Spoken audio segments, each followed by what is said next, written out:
사실 저는 오랫동안 성령님에 대해서 익숙하지가 않았습니다. 아마도 제가 어렸을 때 설교를 듣거나 찬송을 부를 때에 혹은 성도님들과 교제할 때에 성령님에 대한 이름, 또 성령님에 대한 역사를 많이 들어본 경험이 없기 때문인 것 같습니다. 여러분은 어떤지 모르겠어요. 하나님 아버지, 예수님에 대해서는 많이 들어봤는데 성령님이나 성령님의 어떤 역사에 대해서는 제가 많이 못 들어봤는데 여러분은 어떠셨는지 모르겠습니다. 여러분 성령님의 임재하심을 느끼고 계십니까? 성령님의 일하심을 느끼고 계십니까?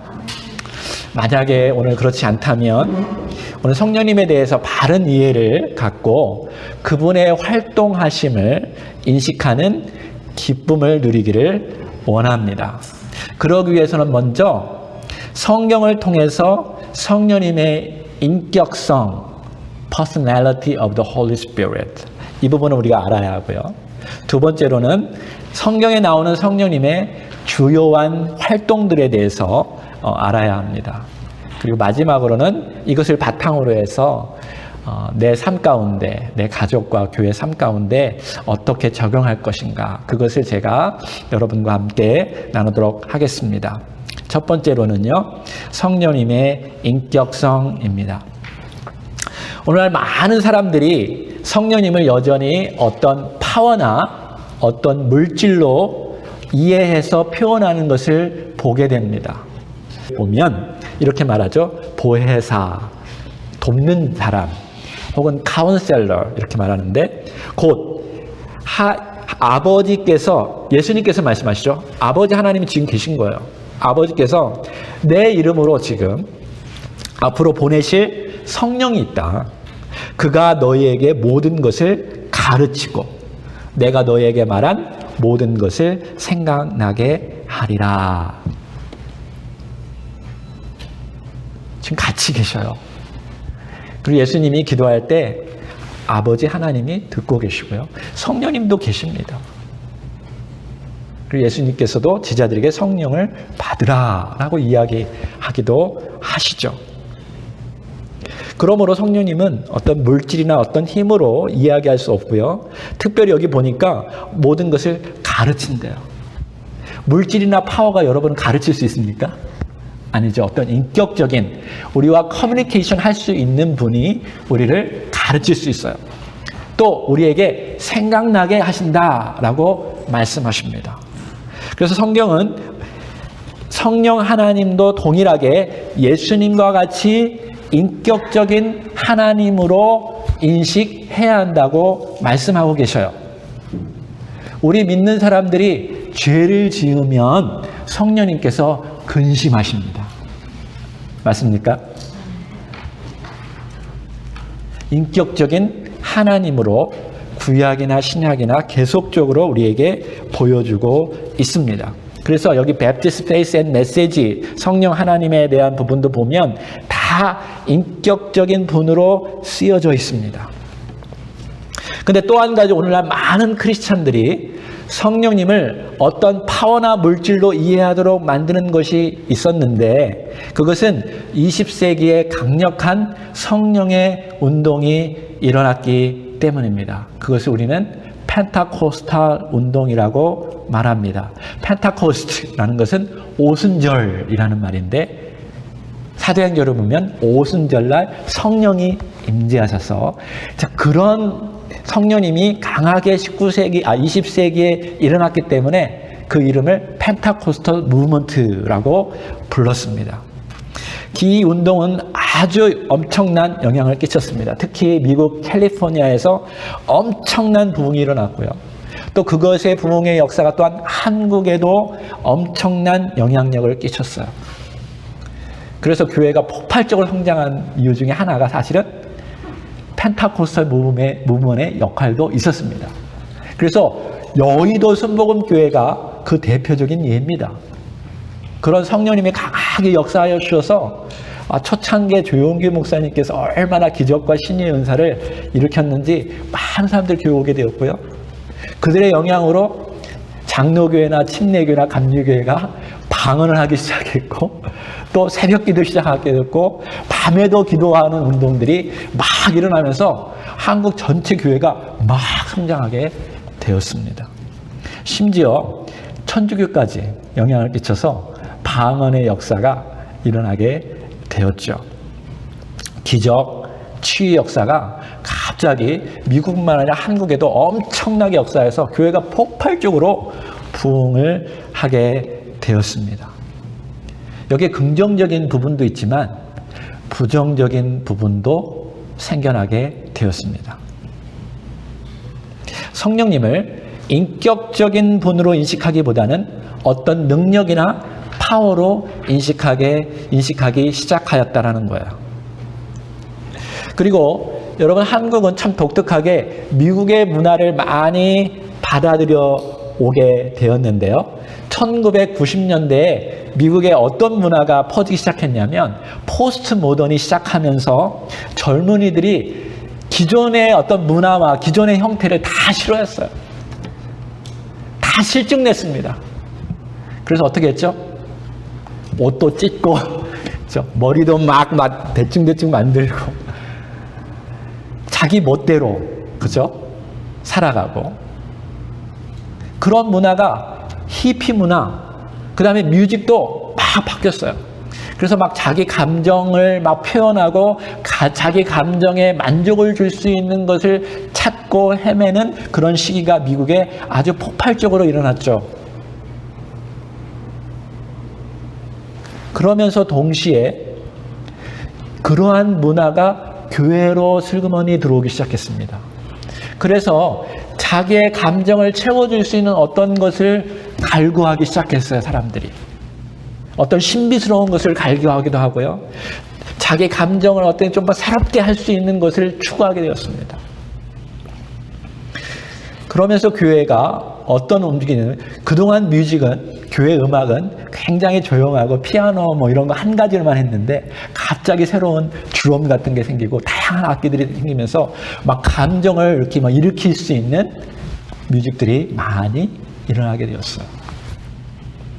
덩달아서 많은 목회자들이 그들의 감정적인 것들을 추구할 수 있는 그런 것들을 많이 설교하였고 또 성령의 이름으로 예수님의 이름으로 여러 가지 은사들을 하게 되었는데 여러분 많이 본 적 있는지 모르겠습니다.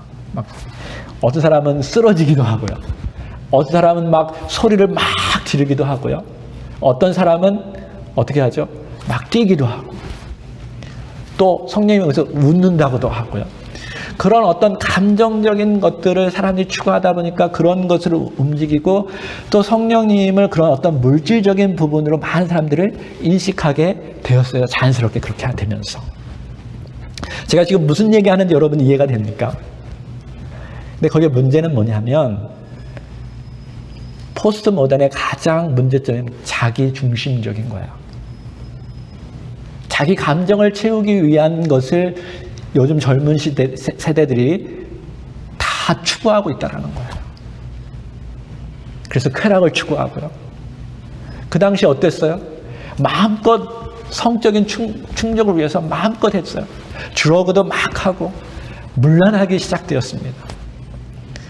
근데 성령님의 역사도 이렇게 이런 교회 안에서 문란하게 된 거는요, 바람직하지 않은 부분들이 굉장히 많습니다. 여러분, 하나님은 질서의 하나님인 것을 믿으시기 바랍니다. 성령님의 임재와 일하심은 자기 자신의 감정적인 만족을 위한 것이 아니라 여러분 다른 사람을 위한 것이라는 것을 기억하십시오.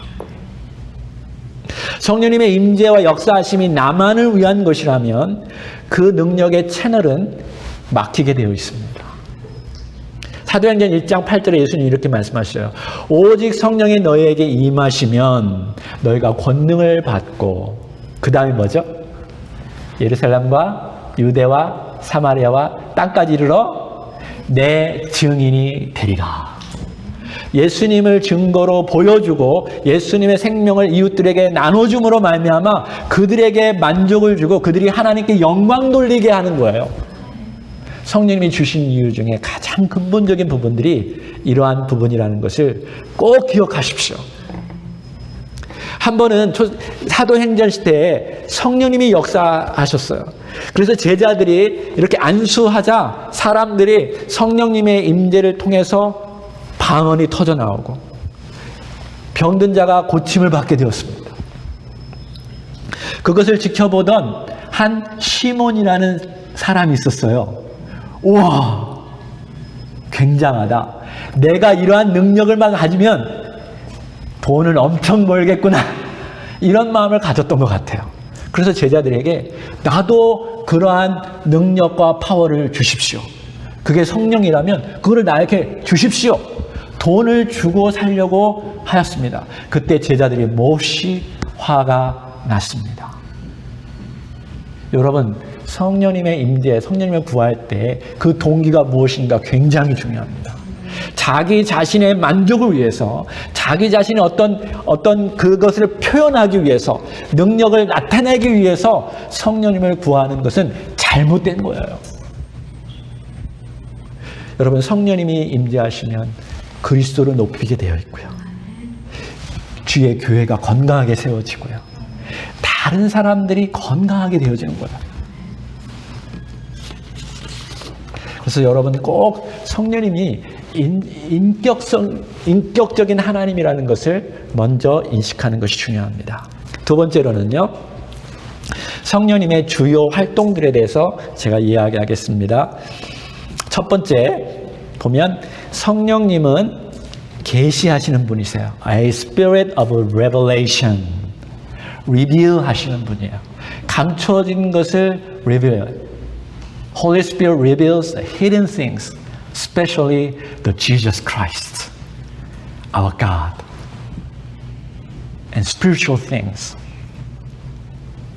베드로후서 1장 21절에 보니까 예언은 언제든지 사람의 뜻으로 낸 것이 아니요 오직 성령의 감동하심을 받은 사람들이 하나님께 받아 말한 것이다 라고 말해요. 여기 영어로도 Because no prophecy ever came by the will of a man, instead moved by the Holy Spirit, and man spoke from God 라고 말했어요. 그러니까 구약의 저자들은 모두 다 성령님의 임재와 활동하심 때문에 하나님의 뜻을 알게 되었어요. 신약의 저자들도 마찬가지입니다. 그래서 사도행전에 보면 성령님이 역사하셔서 그들이 움직였고 그들이 하나님의 복음을 전하게 되었다라고 이야기하고 있어요. 성령님은 하나님 아버지의 깊은 것까지도 다 알고 계십니다. 성령님은 또한 우리의 내면 깊은 곳까지도 무엇을 원하는지, 무엇이 필요한지, 무엇이 갈급한지 다 알고 계십니다. 성령님께서 지금도 저를 통해서 성령님 자신을 드러내시고 예수 그리스도의 복음을 드러내시고 여러분을 구원의 길로 인도하시는 줄로 믿습니다. 성령님은요, 계시하셔요. 그리고 우리의 눈을 오픈하여서 하나님의 뜻을 알려주십니다. 자, 두 번째, 성령님은 지적하시는 분이셔요. He brings conviction, reprove our sin, our problem. 성령님은 우리의 죄를 드러내 주셔요. 지적하셔요. 그가 와서, 그가 여기 누구냐면 성령님이에요. 요한복음 14, 15, 16 다 성령님에 대한 이야기를 하는데요. 이 성령님이 와서 죄에 대해서 책망한대요. 그리고 의에 대해서도 책망해요. 의롭지 못한 것에 대해서. 그리스도의 의가 필요하다는 것에 대해서 책망하시고요. 그 다음에 심판에 대해서 책망하십니다. 너희가 죄 가운데 있으면 하나님을 어게인스트 하면 하나님께서 심판하신다는 것을 우리에게 지적하여 주시고 책망해 주신다는 거예요. 근데 이 지적은요, 그냥 우리를 혼내기 위한 것이 아니라 죄가 있음을 알려주고 그 죄를 해결하기 위해서 예수 그리스도가 필요하다는 것을 지적해 줍니다. 할렐루야. 그래서 의에 대해서 말한다는 것은 곧 나에 대해서 이야기한다. 예수님께서 그렇게 말씀하신 이유가 바로 여기 있어요. 성령님은 예수 그리스도 통해서 여러분과 저를 구원하기 원하십니다. 그리고 우리를 온전하게 만들길 원하셔요. 하나님 아버지처럼 온전해지기를 원하셔요. 그 온전함의 상징적인 부분이 바로 예수님이에요. 예수님 보면서 여러분 우리가 바뀌어야 할 줄로 믿습니다. 예수님처럼 말하고 예수님처럼 사람을 대하고 예수님처럼 인격적으로 대해야 되는 거예요. 세 번째, 성령님은 거듭나게 하십니다. He affect regeneration 라고 말해요. 그러니까 우리를 다시 태어나게 하시고 새롭게 만드셔요. 영어로는 regeneration, 다시 generate 하는 거죠. 한국말로는 중생입니다. 이런 단어 들으면 좀 힘들죠. 쉽게 born again 혹은 다시 태어난다. 요한복음 3장 5절에 6절에 보면 여러분 제가 설교 때 많이 얘기했죠. 니고데모에게 다시 태어나야 하는데 물과 성령으로 다시 태어나야 한다. 그렇지 않으면 하나님 나라에 들어갈 수 없다라고 말씀하시고요. 로마서 8장 10절에 보면 성령님은 생명을 주시는 분이시다라고 말해요. 자, 여기 성령님은요, 히브리어로 루아이라는 말이에요. 히브리어로 누가 말하는 걸 봤는데 루아이라는 말 이렇게 말한대요. 근데 이것 자체가 어떤 의미냐면 breathe 혹은 wind, spirit 이건 다 같은 의미인데 life를 준다는 거예요. 생명을 준다는 말이에요. 여러분 생명이 단절될 때 어떻게 됩니까? 여러분 누가 죽으면 드라마 같은 거 보면 어떻게 하죠? 손을 어디다 대죠? 코에다가 대면 숨이 breathe를 하지 않으면 죽어요. 맞습니까? 바람이 들어오지 않고 나가지 않으면 그 사람은 죽은 거예요. 똑같습니다. spirit. 나 스피릿이 들어오지 않고 있으면 그 사람은 영적으로 죽은 사람이에요. 그래서 재밌죠? 여러분 창세기에 하나님께서 사람을 만들 때 그 코에 breathe 하니까 사람이 살아났어요. 동일하게 예수님도 제자들에게 비슷하게 하셨어요. 성령 받으라고 하면서 제자들이 받았어요.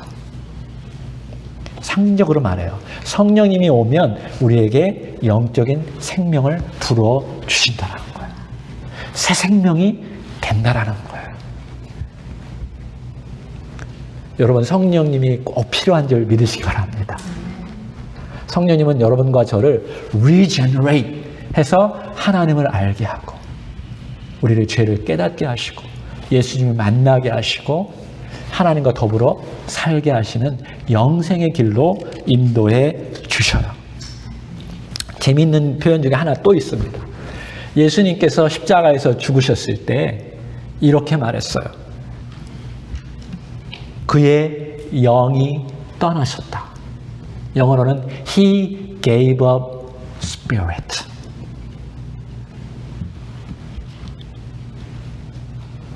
우리는 영적인 존재예요. 여러분 성령님이 우리 안에 들어오셔서 우리 영을 살려줄 때 여러분 하나님을 알 수 있고 하나님을 경험할 수 있는 줄 믿으시기 바랍니다. 성령에 의하지 아니하면 진정으로 예배를 드릴 수 없습니다. By the truth, by the Holy Spirit. 성령이 들어오시면 우리의 육체적인 욕심에 따라 살지 아니하고 성령님의 욕심을 따라서 살게 됩니다. 그런데 이 성령님의 스피릿이 우리 안에 들어오잖아요. 새로운 생명이 우리 안에 들어오면 다이내믹하게 변화가 돼요. 사실 루아이라는 말은 다이내믹한 윈드를 상징한다고 말합니다. 히브리서 언어 학자들이 얘기해요. 그래서 사실 성령님께서 오순절 다락방에 임했을 때 강한 바람처럼 임하셨다라고 말하잖아요. 그러면요 우리는 그 생명이 있는데 그 생명이 우리를 막 움직이는 거예요. 할렐루야. 움직이면요 어떻게 되냐면 자신감이 생깁니다. 자신감 없는 사람들이 여러분 성령님이 임재하면 자신감 있게 생겨요.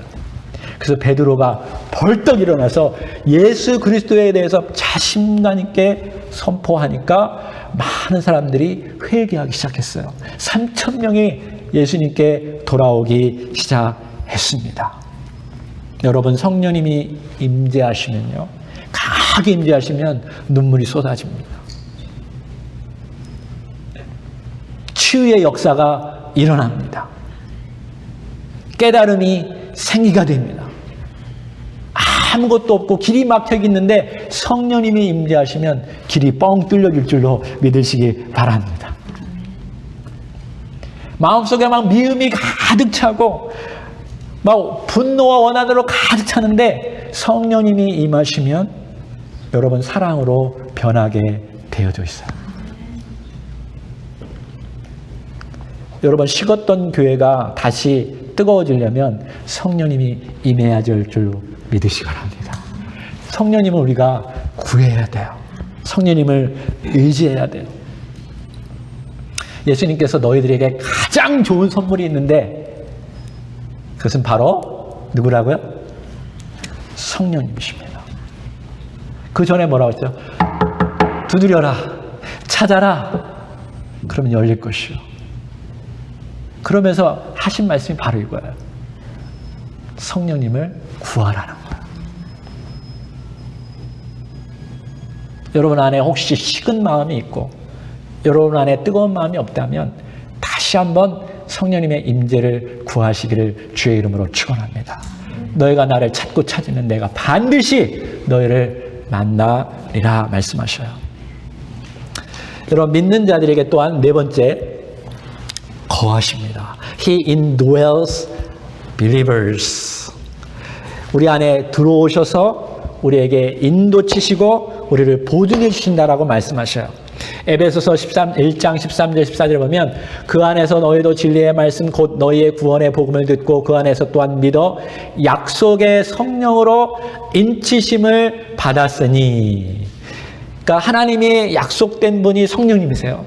그리고 예수님께서 너희들에게 보내주는 것이 성령님이신데 성령님이 오셔서 뭘 하냐면 인치신대요. 인치신다. seal이라는 말이에요. seal. 도장을 딱 찍는다라는 의미인데요. 여러분 집을 사면 뭘 하죠? 계약서에 사인을 하죠. 옛날에는 도장 같은 걸 찍었습니다. 사인하면 그 집에 들어가지도 않았는데 그 순간 내 집이 되는 거예요. 맞습니까? 사인만 하면요. 여러분이 예수 그리스도를 믿고 예수 그리스도를 주로 고백하면 성령이 우리 안에 들어오셔서 도장을 딱 찍습니다. 너는 내 거야. 할렐루야. 이게 하나님의 약속이에요. 성령님이 들어오셔서 우리를 새로운 라이프도 줄 뿐만 아니라 우리에게 도장을 찍어서 너희들에게 확실하게 내 것이다 라고 보여주고 평안과 안전함으로 하나님 나라까지 이끌어 갈 줄로 믿으시기 바랍니다. 그 다음에 뭐라고 보증이 된다. assurance 라고 얘기해요. 이는 우리의 기업의 보증이 되사 그 얻어진 것을 속량하시고 우리를 얻어서 우리를 구속하시고 하나님 것으로 만들어 주셔요. He owns us. 우리는 하나님의 것입니다. 그래서 우리는 그의 영광을 찬송하는 거예요. 성령님이 들어오시면 이 역사가 일어나는 줄 믿으시기 바랍니다. 그래서 사도 바울은 로마서 8장 마지막 절에 이렇게 얘기해요. 그 어떤 것도, 어떤 권세도, 어떤 능력도, 하늘에 있는 어떤 파워들도 하나님의 사랑에서 우리를 끊을 자가 없느니라. 이런 고백이 일어나게 되는 것입니다. 다섯 번째, 믿는 자들을 성령님께서는 가르치셔요. He teaches believers. 요한복음 14장 26절에 보니까 보혜사, 다 같이 읽겠습니다. 시작. 보혜사 곧 아버지께서 내 이름으로 보내실 성령, 그가 너희에게 모든 것을 가르치시고 내가 너희에게 말한 모든 것을 생각나게 하리라. 여러분, 성령님은 교사, 티처이십니다. 진리이십니다. 진리가 너에게 와서 자유케 하듯이 진리의 말씀을 가지고 계셔.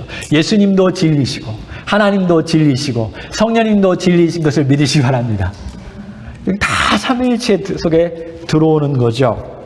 그분께서 깨닫게 하시고 생각나게 하시고 우리를 가르쳐 주셔요. 그래서 여러분 기도할 때 성령님 가르쳐 주십시오. 죄도 깨닫게 해주시고 내가 가야 할 방향도 가르쳐 주시고 내가 어떻게 말해야 할지도 가르쳐 주시고 그렇게 기도해야 돼요.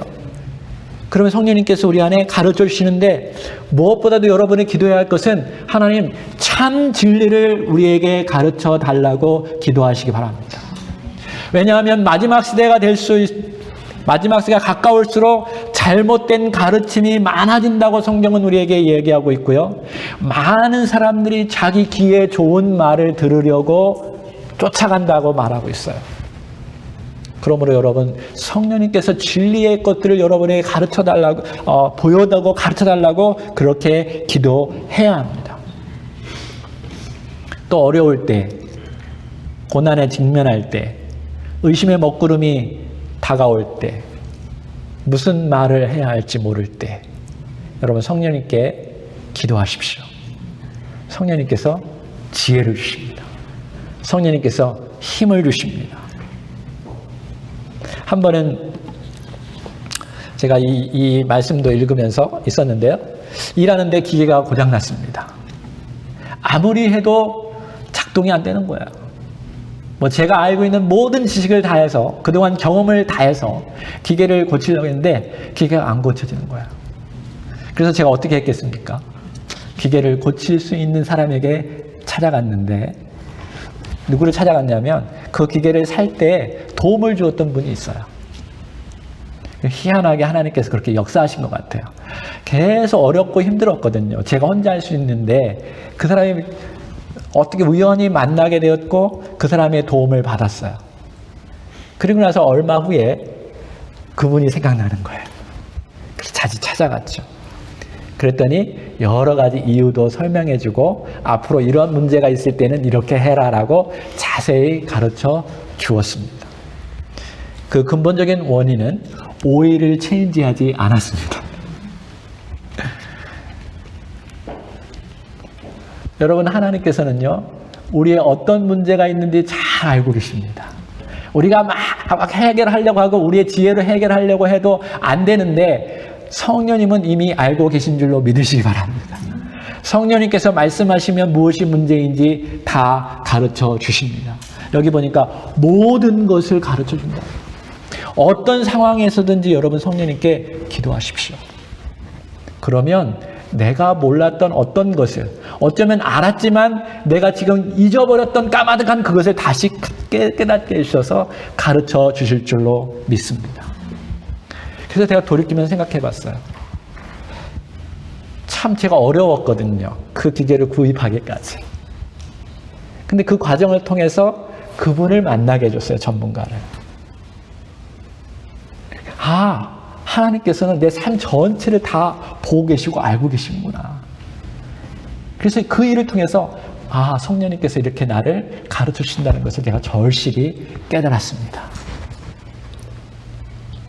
여섯 번째, 성령님은 영적인 은사를 주셔요. He equips believers with spiritual gift. 여기 은사라는 것은 gift를 말하는 거죠. 여러분 구약에 보면 하나님께서 성막을 지으라고 하시고 성막을 짓는 여러 가지 사람들이 있었어요. 거기에 아주 정교한 기술자가 필요하고요. 다양한 실력 있는 사람들이 필요했어요. 그래서 하나님께서는요 그들에게 불러놓고 성령의 능력을 부어 주셨습니다. 그래서 하나님의 성막을 짓게 하셨어요. 기가 막힌 방법이에요. 근데 여러분 똑같습니다. 신약에 들어와서 하나님께서는 교회를 세우시기 원하셨습니다. 예수 그리스도를 믿는 자들이 예수 그리스도의 몸 안에 들어오셨고 똑같이 그들에게 교회가 하나님의 교회가 되기 위해서 성령의 은사를 부어 주셨습니다. 그러면 교회가 하나님의 뜻대로 움직이기 시작되는 것입니다. 문제는 성령님께서 우리에게 기프트를 주지 않는 것의 문제가 아니라 이미 주었는데도 우리가 사용하지 않는 것이 문제입니다. 두 번째 문제는요, 드러난 은사만 은사가 아니에요. 드러나지 않은 것도 은사예요. 우리 몸 안에는 겉으로 드러난 지체들이 있지만 속 안에 있는 중요한 파트도 많이 있는 줄 믿으시기 바랍니다. 하나님께서 요긴하게 사용하십니다. 세 번째 은사는 교회 안에서만 사용한다고 착각하지 마십시오. 여러분의 삶에 전반적으로 사용하십니다.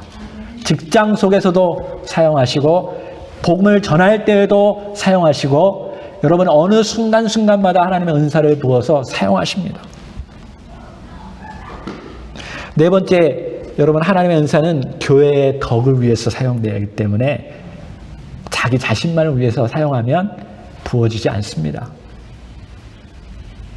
다른 사람을 위해서 사용되어지는 것입니다. 다른 사람의 이익을 위해서 하나님의 은사를 여러분에게 부어졌다는 사실을 기억하십시오. 특별한 사람만 하나님이 사용하는 것이 아닙니다. 신학적인 트레이닝을 받아야 하는 것만은 아닙니다. 성령님이 임하시면 누구든지 하나님께서 원하시는 일을 할 수 있습니다. 이제 여러분에게 적용점을 나누기를 원합니다. 네, 아이들이 벌써 오기 시작했기 때문이죠. 네. 첫 번째, 성령님과 그분의 활동에 대해서 나의 반응. 첫 번째로는요, 성령님께 집중하는 방법을 배우십시오. You have to learn how to focus on the Holy Spirit. 제임스 던이라는 신학자가 이렇게 말했어요. 성령님의 경험은 마치 숨쉬는 경험과 같다. 사람은 매 순간 자신이 숨쉬는 것을 인식하면서 살지 않는다. 그렇죠. 그러나 적어도 인생에 몇 번은 자신이 숨쉬고 있다는 것을 인식한다. 만약 그렇지 못한다면 무언가 잘못되어 있다. 여러분도 어떤 때 여러분이 숨쉬고 있다는 것을 인식할 때가 있죠. 그거에 대해서 감사한 적이 있으십니까? 우리는 성령님이 항상 우리와 함께 있다는 것을 인식하지 못합니다. 그러나 성령님 우리 안에 거하시고 우리 안에서 역사하신다는 것을 느끼기 원합니다. 또 성령님께서는 그렇게 여러분의 느끼기를 원하셔서 때로는 활동하시고 알려주시고 만지시고 움직이십니다. 그러기를 원한다면 여러분 성령님께 집중하는 법을 배우시기 바랍니다. 여러분이 정말 성령님 원하신다면 여러분의 모든 것을 제쳐놓고 그분께 집중하셔야 돼요. 근데 우리가 집중하지 않는 이유 중에 몇 가지가 있는데 첫 번째로는요, 너무나 바빠요. 그리고 오늘날 이 세상은 너무나 노이즈가 많아요. 피곤하면 우린 다 TV를 틀어놓거나, 그죠? 음악을 틀어놓거나, 피곤하지 않아도 음악 틀어놓고, 자동적으로 자동차만 타도 음악을 틀어놓고, 너무 세상적인 것들로 우리는 너무나 많이 채워져 있어요. 저는 가장 큰 문제 중에 하나는 셀폰이라고 봅니다. 셀폰은 항상 우리 손 안에 있어서 늘 셀폰에 우리가 귀 기울이게 되어 있죠. 음악을 듣고요. 친구들이 보내는 그 소식들을 들어야 하고요. 더 안타까운 것은 늘 유튜브가 있어서 유튜브를 보기 시작합니다. 여러분 이런 것들이요. 성령님과 개인적으로 집중할 수 있는 시간들을 많이 빼앗아가요. 피곤한 것도 빼앗아갑니다. 맞죠? 피곤하면 여러분 신앙생활 하기 힘들어요. 왜냐하면 우리의 몸과 영은 같이 연결되어 있기 때문에 그래요. 그래서 여러분 정말 성령님의 임재하심을 경험하기를 원한다면 가장 피곤하지 않는 아침 시간에 짧지만 주님께 집중해서 기도하시기 바랍니다. 마음에 있는 소리를 다해서 기도하십시오. 그리고 여러분 성경을 읽을 때 성령님께서 강력하게 역사하십니다. 그래서 집중적으로 성경을 읽으십시오. 많이 읽지 않아도 돼요. 근데 머릿속으로는 율법적으로 읽어야 하는데 기도는 해야 하는데 삶이 너무 피곤해.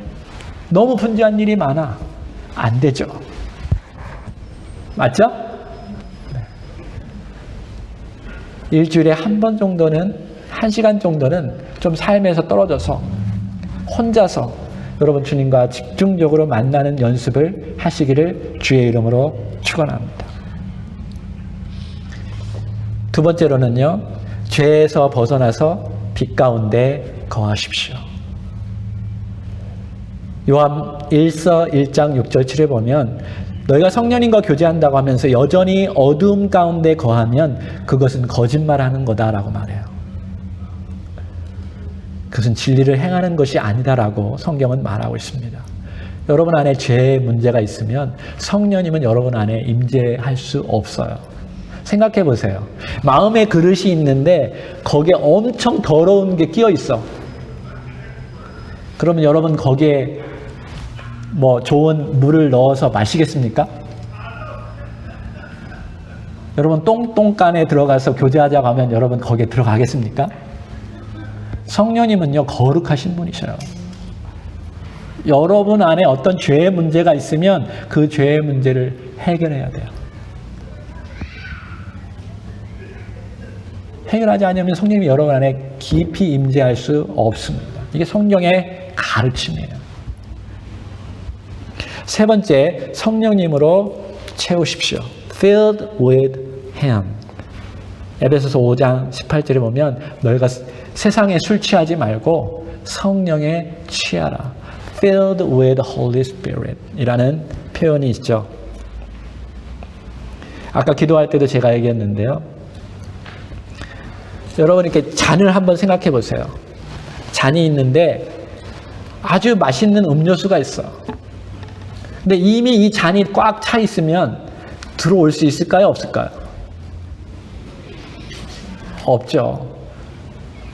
여러분 커피에다가 뭐 다른 음료수 코카콜라를 섞으면 맛있습니까? 맛없습니까? 맛없어요. 여러분 성령님으로 충만하기를 원한다면 내 안에 있는 것을 부어서 없애야 돼요. empty해야 돼요. 깨끗해야 돼요. 그러면 성령님이 우리 안에 들어오셔서 역사할 줄로 믿습니다. 그리고 이 표현을 할 때에는요, keep on being filled라는 의미예요. ing예요.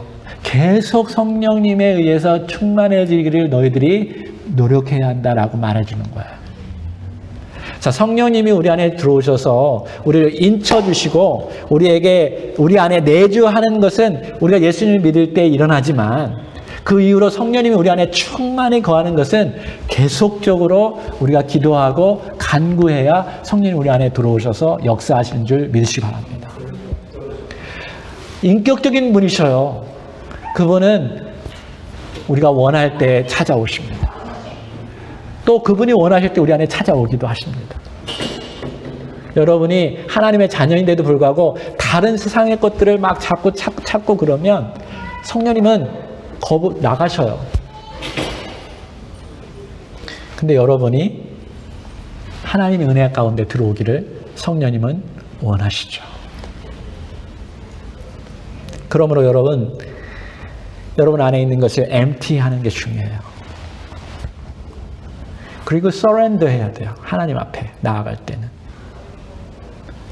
근데 성령님에 대해서 우리가 어떤 파워와 어떤 물질로 이해하기 때문에 내가 컨트롤하려고 하는데 내가 컨트롤하는 게 아닙니다.